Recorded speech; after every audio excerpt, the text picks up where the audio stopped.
Hello everybody, welcome back to my channel. My name is Queenie, for those who don't know me, reviewing Married at First Sight, Australia, season 11, episodes 14 and 15. Before I get into it, please make sure to like this video, subscribe and hit the bell, and leave a comment down below. So we have 3 more weddings. These are the last weddings of the season. We're gonna start, oh man, I forgot about Sarah. Let's talk about Sarah before we get into the weddings, okay? So Sarah has written an apology letter for Tim. He seemed to like it. I'm skeptical. I find it hard to let people in, especially good men. I would hope you know I never mean to hurt you, so I'm sorry. I'm going to try my best to be more open to this and to give it a real shot. It feels foreign to me to be in a relationship where a man is putting in all this effort and wants this much affection from me. I'll make it up to you. Sarah, your spicy wifey. Words are nice, but the best apology is a change of action, is change of behavior. So if she's acting the same way, then I'm not going to believe anything she says. I want to see the changes that she says she's going to make, okay? Speaking of change behavior, Tristan is changing for the worse. Things are getting worse for them when it comes to their physical intimacy. Apparently the night before, he slept on the couch. Yeah, Cassandra was not very happy about that. So not quite sure what's going on with Tristan. As we know, he has big insecurities about himself, about his relationship. So I don't know. He might need to go home, okay? So let's go to the weddings. Michael, who is from a small-minded town and is ready to build his own family. He has 2 biological daughters from being a sperm donor, is matched with Steven, who is a hairdresser and comes from a big blended family and almost lost his life at a very young age. So that's what the scar on his face is from. You look good. You look very nice. Yes, you as well. I love your suit. It was a good grip there. Yeah, like that. Actually hurt my hand a little bit. He's definitely my type. Yeah, I wasn't nervous before, but now I'm shitting myself. Yeah, exactly the same. These 2 are sickeningly beautiful. It is disgusting how beautiful these 2 human beings are. Like, why? It's criminal. What the hell? Anyways, at the reception, Steven learns about his baby mamas. I don't know why they call themselves baby mama. I mean, I guess. But because he's not, well, is he involved in the children's lives? He says he's watched them grow up, so I guess he's involved to some degree, but he's not an equal parent. Like, he's not a co-parent. He's just the biological father of the children. So at first, Steven was a little bit concerned, but he was happy that Michael has this selfless nature. So it didn't end up being an issue.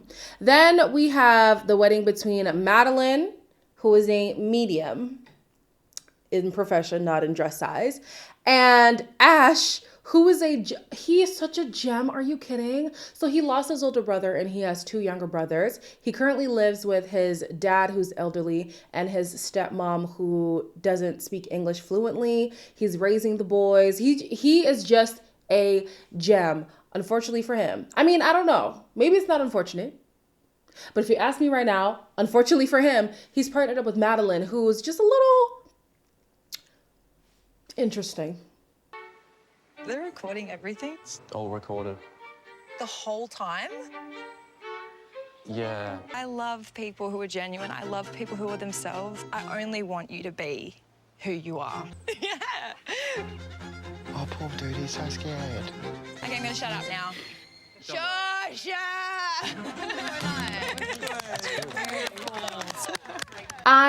Listen, I do believe in the spiritual world.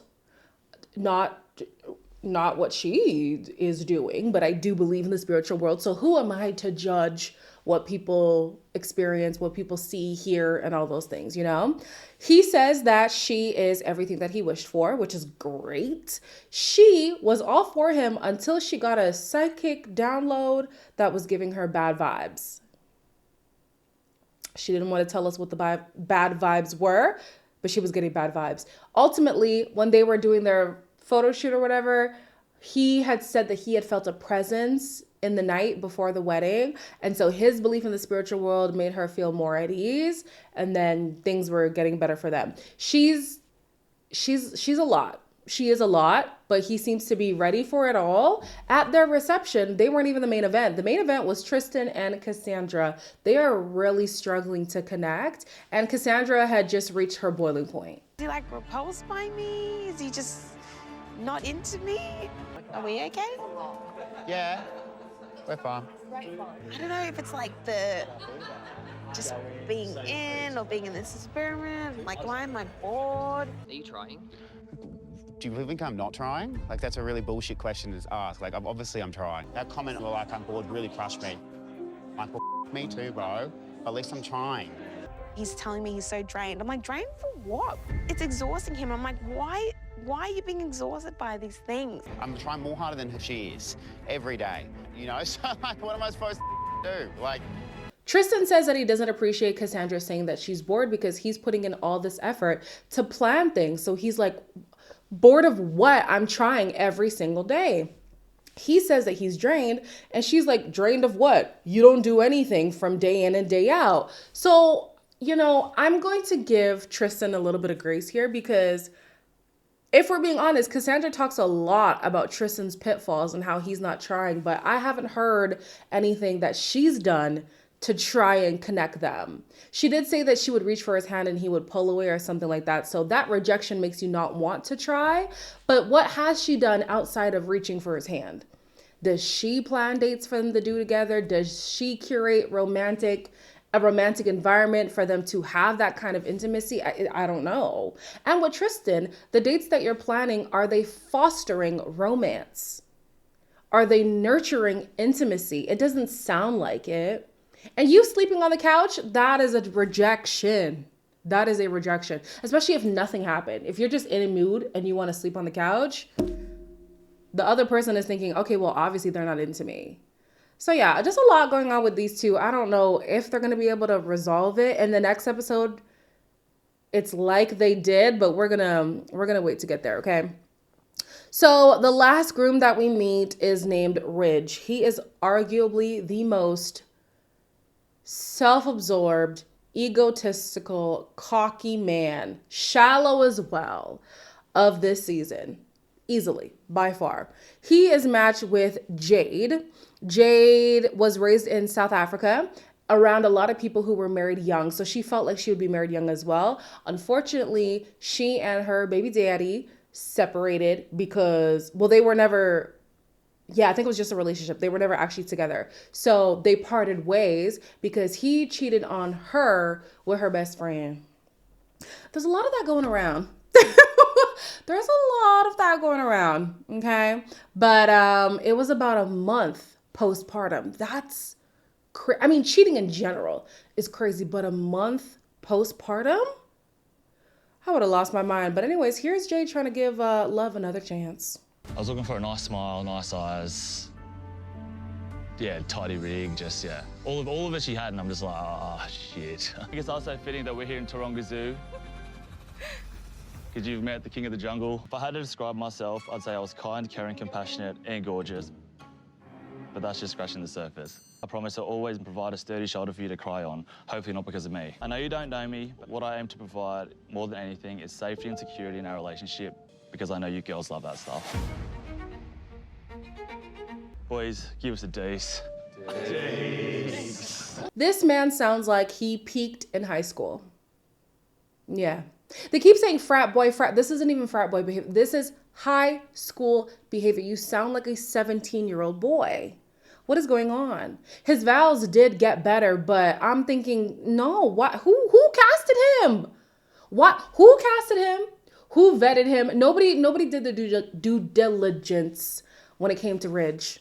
Absolutely not. Things go from bad to worse at the reception, if you ask me, because his friends, they play into this whole immature thing, and it's so unattractive. This is the old bird, Jade.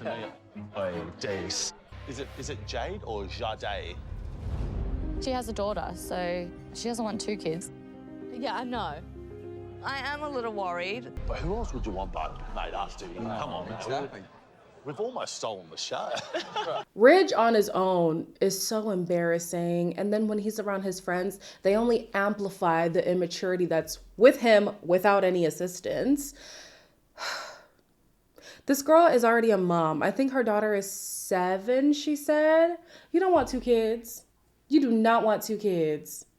This man should have been on Love Island or something. And even then, I would say he's too immature for Love Island, you know? So the topic of kids come up. She says, I have a 7-year-old. He said he was okay with it, but, you know, a lot of people are going to say they're okay with it. They're not going to tell you up front, oh, deal breaker, sorry, it doesn't work for me. He has a stepsister in a similar situation. His mom was left by the baby daddy. No, that's not a stepsister then. That's a half-sister. Or is that a stepmom? Child, I don't know. The fact of the matter is, there's a similar dynamic in his own family, so he relates to that. And through that story, Jade feels like he's prepared to be a stepdad. I don't know how she got to that conclusion. Because if I have a stepsister or a step-sibling, that doesn't then mean I am qualified or prepared to be a step-parent. But Jade is being optimistic. She feels like Ridge is a good match for her. Girl, I wish you the best. I wish you the best. So back to the original couples. Tristan... No, it's not even Tristan. Cassandra called for John's help because she feels like she is partnered with somebody who's just a friend. Like, I wish it wasn't this hard, but like the intimacy part, it was just nerve-wracking. What I can see here is a couple that's actually keen on each other. I mean, she's an amazing woman and she wants touch from you. Yeah. Not from anybody else. I need to learn how to shut up and listen. Cass loves intimacy, so I need to start sitting on the couch, start giving her some snuggles with the tea bear. Again, at this point, we're gonna have to examine change behavior because didn't Alessandra say all the same things that John is saying here? They had a little side hug and she's like, oh, I think we're back on track for marriage. Really? Crazy. So her main issue is the lack of physical connectedness, right? He thinks if he is planning dates, if he is showing up, that is effort. But if you're not there intimately with her, it's the same as you not being there at all. So that's where they're not really seeing each other. They're going to try to meet in the middle. I do think that Cassandra needs to curate some dates as well. If you feel like he is not creating the environment that you want to see in this relationship, you create it.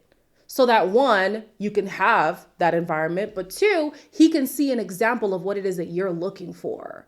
The constant complaining and him not understanding what it is that you're complaining about is obviously not getting us anywhere. So you show him what you want to see in this marriage, and hopefully he can emulate that. Steven feels like he is second best because Michael had been previously matched. And for some reason, he's taking that out on Michael. I'm struggling with you being matched prior to this and your intention for being here, and you were doing this to get to know me, or if it was just anyone. I believe everything happens for a reason, and you're in front of me for a reason. And I feel so at ease with you, and I'm so attracted to you. I want you to let them walls down so we can explore more of us and grow us together. Steven, are you okay? I don't know what's going on. Because he says to Michael, are you here to get to know me or are you here to get to know anyone? He's here to get to know anyone who he's matched with, which is you. What? I was so confused by that. He didn't know who you were. He didn't know who the first guy was. He didn't even meet him. It's not like he met him, asked for a new match, and then here you came. That's not how that happened. So Steven, come on. Our critical thinking is not critical thinking right now. I don't know what's going on. They did work through it. He doesn't feel like he is second choice anymore. He understands that there was a whole vetting process and they are compatible on paper, whatever. But yeah, Steven kind of threw me off with that one. I don't know if that was just me. Yeah. The episode ends with Meline, who says that she wants to test her partner. This is the part that confused me because I thought this is just you as a person. But then she says she wanted to test Ash because she knows that she has a big personality and she's an acquired taste, I guess you could say, and wants to make sure that he's able to handle her. I'm someone that tests people because I do have big emotions. And I feel like it takes a big energy to be able to hold space for that. We had cows the dinners last night, and now I regret that. Hey, at least we didn't eat these ones. I mean, they're still here. I'm gonna cry. Don't. Seeing the cowies was like seeing my dog. I love you. And I wouldn't dare eat him. Next minute, I'm drunk and I'll be like, what did you say? No, I'm kidding. That's why I'm trying not to drink. I do not mean to, I do not mean to scare you. And they were already, yeah, hold on. Things are good, and then she started hearing voices, and they were talking about me. I'm sorry. It's fine. Blessings on you, blessings on you, blessings on you, Ashley. Yes, Ashley? I got a question for y'all. Since when did a big personality mean erratic? Because baby girl is giving erratic. I don't know what is up with sis. One moment she's like this, the next moment she's something else. I don't want to diagnose her with anything, but I don't know. I don't know what's going on, Meline. Ash is hanging in there. He is. He said at the wedding that being with Meline is like riding a roller coaster. He has no idea how accurate that is. How are you going to tell me one night you're eating meat and then the next day you're crying at the sight of cows because you ate meat? You didn't know where the cows came from? You didn't know where the beef came from? How that make sense? And then they were having dinner and she's getting all these psychic readings and she doesn't want to talk to him through those people, but then it's interrupting them so much that she has to talk. It's just, I don't know what is going on with Miss Girl. I don't know. But then she gets emotional because she's like, oh, I'm such a weirdo. And then she storms off. Girl, stay stormed off. Don't come back. What is going on? And I'm really trying not to step on people's beliefs. I do know that there are people who are mediums and who believe in what this woman believes in. I've never seen them act like this, though. So that's interesting. I don't know how long this relationship will last, but it probably will last longer than Tristan and Cassandra. I'm sorry. I have no faith in that relationship at all. But we'll see. Maybe things will change. The preview was showing, I think it was Jack, saying something that's the most egregious thing that anybody in the process has heard, including the experts. So I want to see what he said. And it looks like he said it to Lauren. I don't know if Lauren's the woman that you want to try like that, but okay. We'll see what unfolds at the dinner party. Like, comment, share, and subscribe as always. And I will see you in the next one.